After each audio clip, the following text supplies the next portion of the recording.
On April 8th, 2026, the entire world just collectively exhaled. We stepped back from the brink.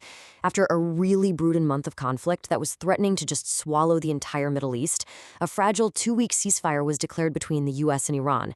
So the big question is this Islamabad Accord a real shot at peace, or is it just a pause in a much bigger, scarier war? Let's break it down. To really get the sense of relief that swept the globe, you have to understand the tension in the hours right before the deal. The talk had gotten, well, apocalyptic. This quote from President Trump wasn't just some diplomatic back and forth. It was a direct threat of total annihilation, and the clock was literally ticking down. And then, with almost no time to spare, the news broke. Pakistan had mediated a deal, a 2-week, double-sided ceasefire. It was an absolutely stunning, dramatic reversal that, suddenly opened this tiny window for diplomacy where just moments before, there was only the certainty of destruction. And that really brings us to the core question of this whole situation, doesn't it? With so much damage done, so many competing agendas, and some really fundamental disagreements right out of the gate, is this truce the beginning of the end of the conflict? Or is it just a strategic timeout before the next round begins, which could be even worse? So to really understand why everyone suddenly hit the brakes, we have to look at the staggering cost of just 1 month of fighting. And the damage wasn't just military. It was economic, it was strategic, and it was deeply, deeply human. Let's talk money, because the economic drain was just becoming unsustainable. The best estimates suggest the conflict was costing the global economy over $2 billion every single day. That is a financial hemorrhage on a global scale that nobody could afford for much longer.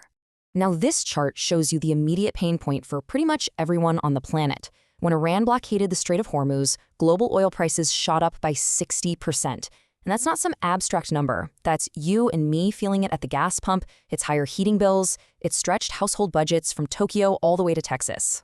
And this wasn't just a physical war, right? It was also raging in cyberspace. In one of the biggest cyber attacks we've ever seen, over 200,000 devices at the U.S. medical supplier Stryker Corporation were just wiped, gone, across 79 countries. It was this chilling reminder of just how vulnerable our modern world really is. And this table, wow, it just lays out the brutal, on-the-ground reality. Iran got hit with a decapitation strike that killed its supreme leader, Ali Khamenei, and its petrochemical industry was crippled. Israel suffered civilian casualties and is now dealing with the war being called a political disaster at home. And the United States lost service members and got hit with huge economic and cyber disruptions. Absolutely no one came out of this untouched. And here it is. This is the choke point that basically brought the world economy to its knees. A fifth of the entire planet's oil supply has to pass through this narrow strait. By shutting it down, Iran created a leverage point so powerful, it forced everybody to the negotiating table. Okay, so what exactly is in this last-minute deal? What does the Islamabad Accord actually say? Let's break down the agreement that everyone is now so desperately hoping will actually hold together. So, the official name is the Islamabad Accord. And at its heart, it's a pretty simple trade-off. A 2-week pause in all the fighting, and in exchange, Iran reopens the Strait of Hormuz to shipping. The key thing to remember is that everything else, all the big stuff, is now on the table for negotiation.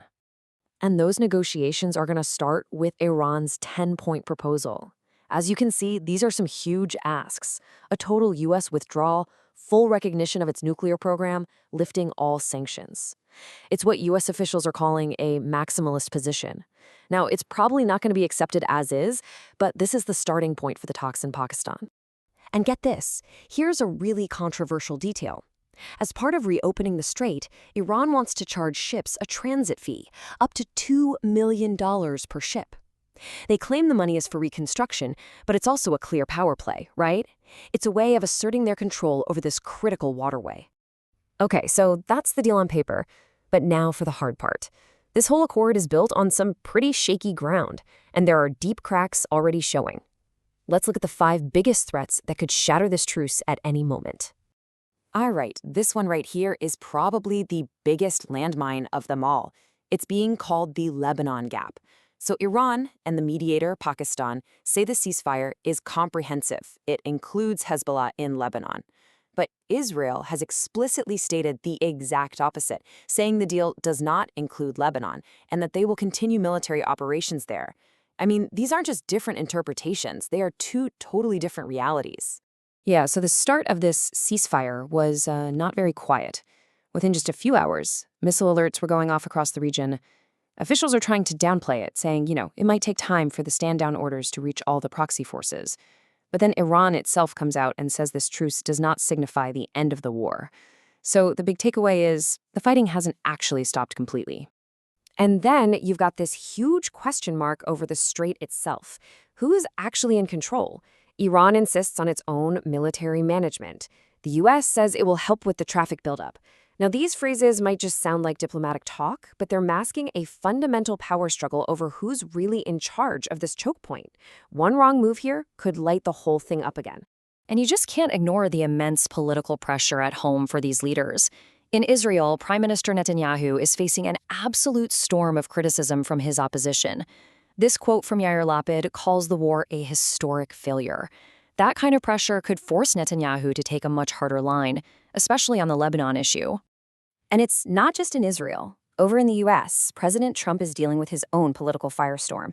He's got record low approval ratings, and Democrats are intensifying their calls for impeachment. All that pressure creates a really volatile situation for these talks.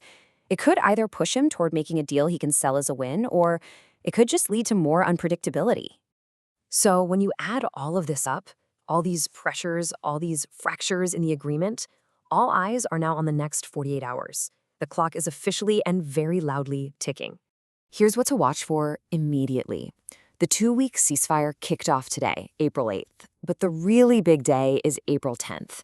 That's when top-level delegations from the U.S. and Iran are scheduled to meet face-to-face in Islamabad.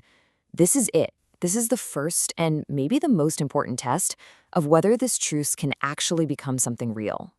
Which brings us right back to where we started. The world has been given a 2-week window to stop a catastrophic war. The stakes just could not be any higher. Is this a real diplomatic breakthrough, or is the clock already about to run out on this fragile, fractured peace? I guess the next few days are going to tell us everything.